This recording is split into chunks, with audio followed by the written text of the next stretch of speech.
So we do have a super from Caligula. I think it's an interesting one. They're taking a cue from hard modes in ESO. It's nice to see. I'm the minority, but I was never a fan of the speedrun mechanic of M+, plus the punishing aspect of the key depleting. So I think most people agree in key depletion. It's like, man, you can just get rid of that shit, and I think it would be better.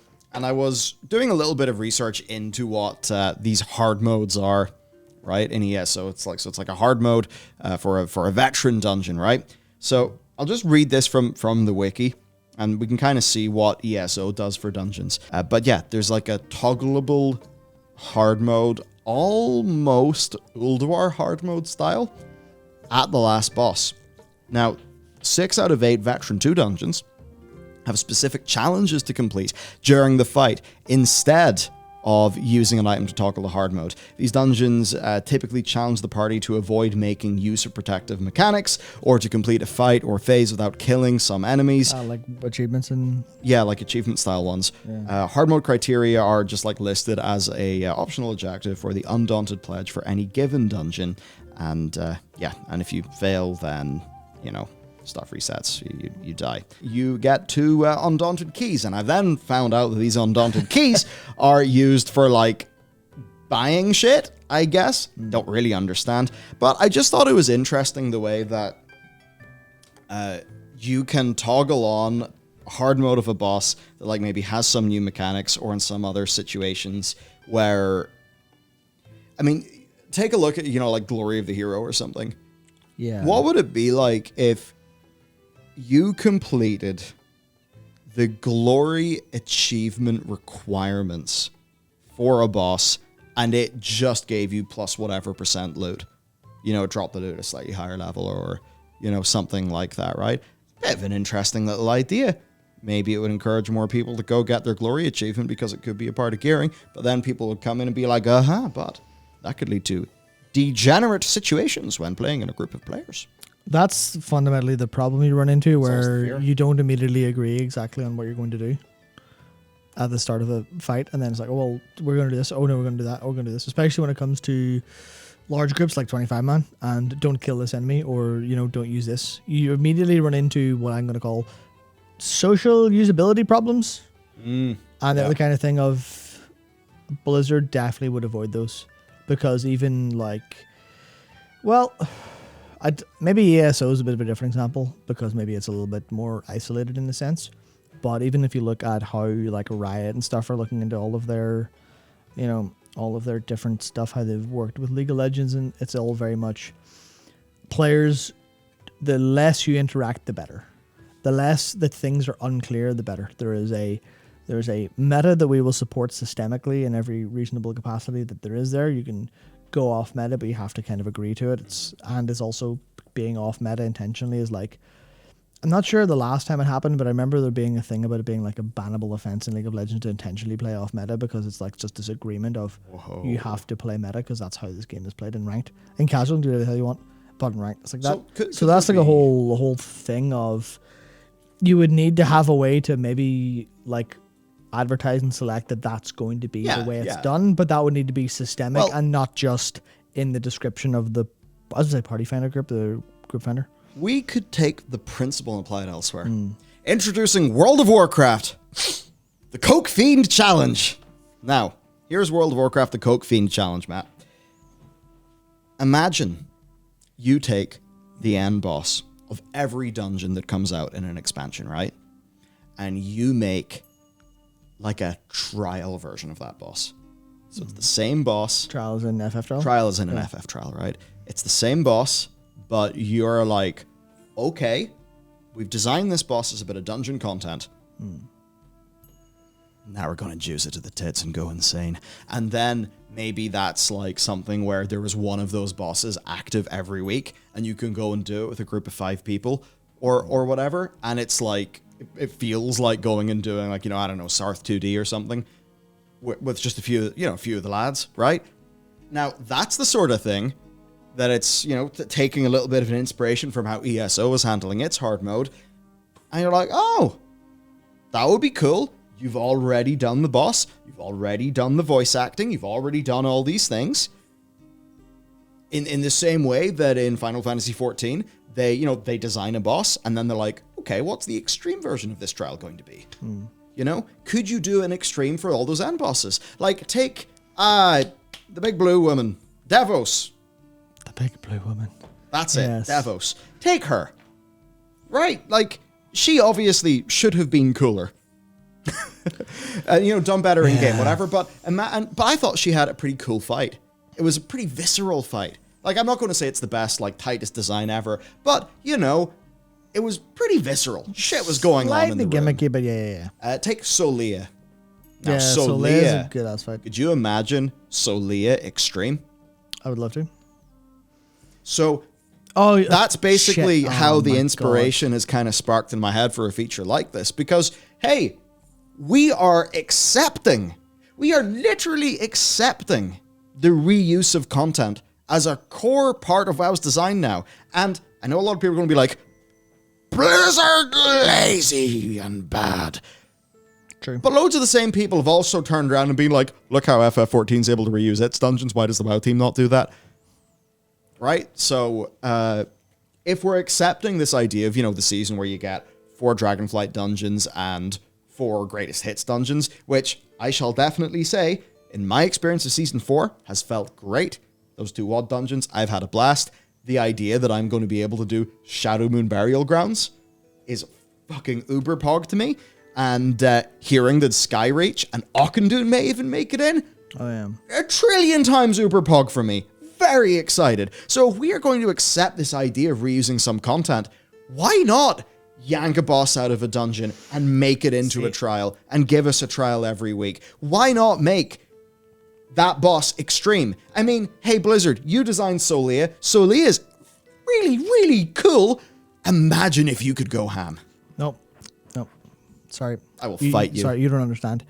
That would be an incredible idea, but that's not reusing content in the way Blizzard like to reuse content. Okay, yes. This is a problem where Blizzard seem always capped on design. Wham, bam, slam, put an affix in. They are always capped by their design and implementation capability. That's why we will get dungeons that are like dungeons from old expansions that are added and they're fired into the Mythic Plus, and then they're tweaked. And they're usually tweaked numerically. Sometimes they're tweaked implementation-wise, but that's fairly rare, unless there's like real bad usability issues. To be fair, they've been good at that in Season 4, but they're reasonably small changes. I have a funny feeling that in terms of I know Mythical Man, I know mana hours aren't really real is like a concept, but it's a good way to explain things. How much time and money would it cost for them to say, because you're talking about Solia there as a great example. I think Solia is a good boss. I immediately imagine how would you make that juicier and how do you make that more difficult at least. And I can't remember the name of the streets boss, the end boss that has the quadrants that you teleport around. The idea of having to teleport around the quadrants while Solia's got the thing, so you have to teleport to the right quadrant to hit the orb to make her not invincible anymore. That's the kind of stuff where you go there. Okay, that sounds well like you're reusing mechanic for another fight. That seems easy. All you have to do is, spread them out a bit and call it a stream. I have a funny feeling that the implementation of that on Blizzard's end is actually profoundly expensive and takes a lot of time to test and stuff.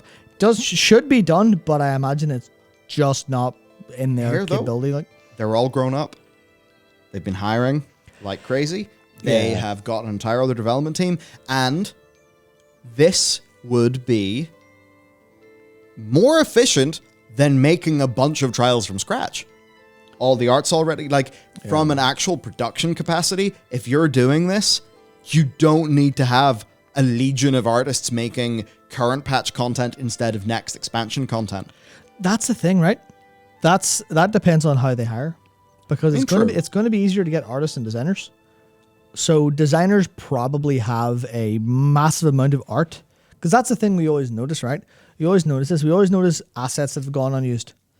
We rarely see, there's a massive amount of spells that haven't been used anywhere. At least not in my memory. It's not like, we've data mined an NPC with a load of spells attached. Is that like a half-working fight? We rarely see that. However, we do see, there's a load of Drust stuff in Shadowlands, like files that was never used. There's a load of assets that haven't ended up there. So it seems like they have that issue of that's more scalable. Art is more scalable and outsourceable and stuff like that, and kind of you can get artists to do stuff handy, whereas designers seems to have a harder job. So I feel like that would be efficient on art, but it's also like I don't think that's their problem fundamentally. At least I think so. That's my kind of read on it from what limited perspective I do have. I guess, like, can I tell you one of the times I actually enjoyed playing Shadowlands the most? Oh no. And no, see, you were there and you enjoyed it too. Yeah. I remember it. And that's rather rude song we talked about earlier was in fact in all of our headphones. It was Nathria? Huh? Nathria, yeah. It wasn't Nathria. Oh. It was the first few Mythic Dungeons that we did when we all said to each other, fuck it, we're not grinding heroics, let's go straight in there. Oh, yeah. And we were way under geared, which meant that We had to the do boss things. definitely felt harder. We definitely had to do the mechanics. Yeah. That felt damn good. It really did. And for a lot of people, I just think, if you just wanted to have a quick little, you come home and you're like, oh no, I'm a modern person. I only have time to snort one line of World of Warcraft. Well, that's where being able in Wrath of the Lich King. I remember times where, I'd come home from school and maybe I'd have to go to the rowing club and I'd have to do my homework. I never really did that.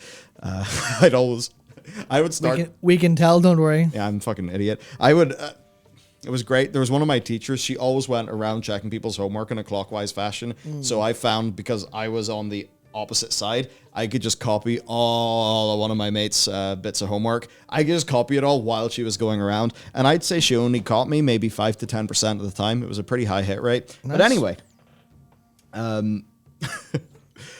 those times, I'd go do Sarth. I'd go do Onyxia whenever I didn't have a lot of time. And that felt really good. And the closest that I can do to that right now is Morgath. Oh, no. And here's the problem with Morgath or, any of these world bosses in modern world. Look what that just did to Matt. The second he considered a world boss, I actually saw the life force fucking leave his body. Because what are these world bosses? They're, bind your filler thing to your fucking scroll wheel and have a wank with the other hand, get some loot at the end. That's what a world boss is in World of Warcraft, right? The turnip punching bag, but it dies. Yeah. Now, see Sarth 2D? That was real shit. In hindsight, probably also turnip punching bag, but definitely. At the time, yeah. Or even, Vault of Archivon, like that was a loot pinata, but it was a tuned loot pinata where you didn't have 30 trillion people descending upon it and instantly mocking it, right? I love 5 frames per second in Desmatron. That was very, very good. Oh. I love that. I remember that fight just straight up wouldn't work. So the point there is basically... you guys get loot from World Boss? I fucking don't. No, dude. I have... how many times have I tried in Season 4? Maybe 5 or 6 times I've killed World Bosses, like 4 weeks on Paladin, a couple on Druid. Not a single bit of loot. I'm not kidding. I feel like my account is cursed. And if it was, I wouldn't be surprised. As our boy Night Stalker said, Archivon's Vault at least had the Earth, Wind, and Fire mode. Yeah. Yep. So my point there basically is if you're able to, inspired by these ESO hard modes or even a traditional Ulduar hard mode, if you're able to just turn that into maybe that's just the queuable trial of the week, or the trial of the week that maybe there's a special portal. You just be like, just call it Khadgar's Torment Nexus, where Khadgar's like, I am going to train the heroes of Azeroth by analyzing the data from all of the bosses and making a hard version and making a big portal, and you and your mates go in and me, Daddy Khadgar, I will give you some loot if you're a good boy, right? And then for so many people, instead of just doing a world boss where you feel nothing other than disappointment, you could do one of these where you could play a game and then feel some disappointment you don't get the loot you want. And I think that's an improvement. I just think that this would be the sort of thing that would be really healthy for the game, because you know what? Sometimes we don't feel like pugging because, it's going into a whole thing. And you maybe won't want to pug a normal or a heroic raid, because you feel like there's a 2.5 hour time commitment there. And you know that you could go in, do a few kills, and then leave and hearth out. But you're also like, but it's an MMO, and that does, I know I'm not going to get an ASBO for doing this, and that's an antisocial behavior order. That's what happens if you're a street lout. But, you know, it doesn't feel socially good to ditch people. So the idea of being able to access that format of gameplay in a system like this, I think would be giga. Yeah, that's the thing where I completely appreciate how they always talk, like, whenever it comes to, like, oh, what about shorter raids? What about those little fucking Crucible of Storms and stuff? And a lot of it is very much, oh, yeah, no, well, we like the big dungeons. We like the big experience of going into a raid with all the people and, like, you know, basically how that Wrath Journey trailer feels, where there's a whole load of boys running into ICC. You're like, there's the fucking lads about to sort out big LK. Easy business. But that is becoming more and more... I'll have to temper this because I have a different thing to say after, but that's a little bit more incompatible with how people play the game in a sense, or play games in general, I should say, where there's a lot more of the not exactly 5 minutes on the boss on your phone tier, but definitely shorter session times. And that's a thing where League of Legends intentionally pulled its entire, like, its game length down for a whole bunch of reasons, from like 45, 50 minutes possibly to trying to aim for more like 20, 25 kind of stuff. Those like quick finishes. There's some stuff in there that's like maybe there's some other reasons, but fundamentally games are getting quicker. That's the whole thing about like why short session time roguelikes are so big, because people love get a wee 5 minute, 10 minute, 15 minute game. Yeah, and that works really well. The only argument I'd have against that is potentially the prevalence of battle royales, but even then they're not that long. They're not an hour long, they're not 2 hours long, they are in and out 20 minutes, 30 minutes. It's long enough to feel like it because it's dense. Like difference between say a a round of PUBG, a real fucking sweaty campy round of PUBG, compared to like some of the sort of BRs that would have came after that have a faster gameplay pace. Yeah, I mean that's the thing where you kind of get the whole raid thing needs to be a little bit more I don't know. I want to say they should maybe split them up more, but then that becomes more of a problem. It's like and this is the thing I really like about... Used to FF? That's the thing, I'm starting to really get used to FF with the segmentation of it.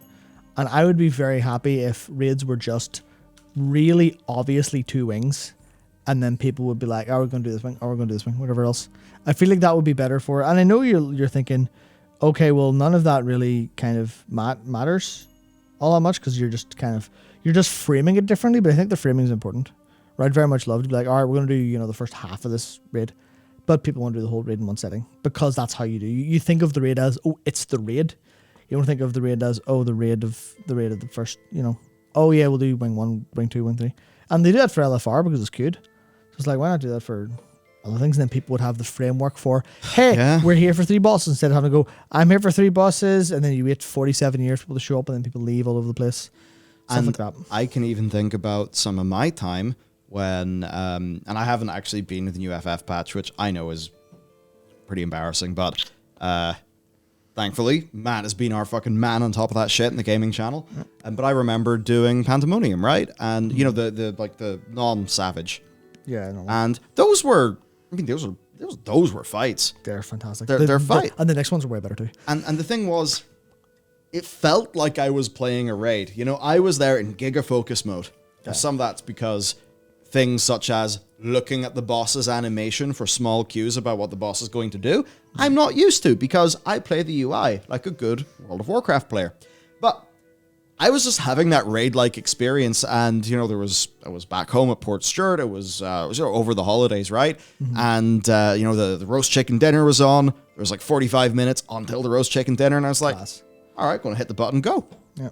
Have a few fucking runs at the dungeon. Or sorry, at the raid boss, and that felt really good. It fit really good.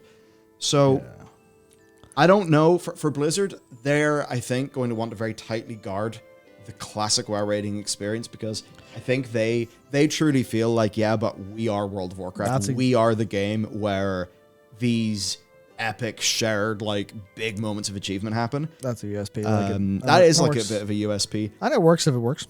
But if they have the bandwidth to even smartly reuse some content. I mean, even if you want to take bosses from the previous raid tier, I remember when I was playing Wrath of the Lich King, it was a weekly quest that you do for the equivalent of, I think, of Badges of Valor, where it would just be to go and kill a raid boss from a past tier. And that's what people would do. You'd get into one of those groups, you'd go do it, and it's like, okay, cool, I did a thing.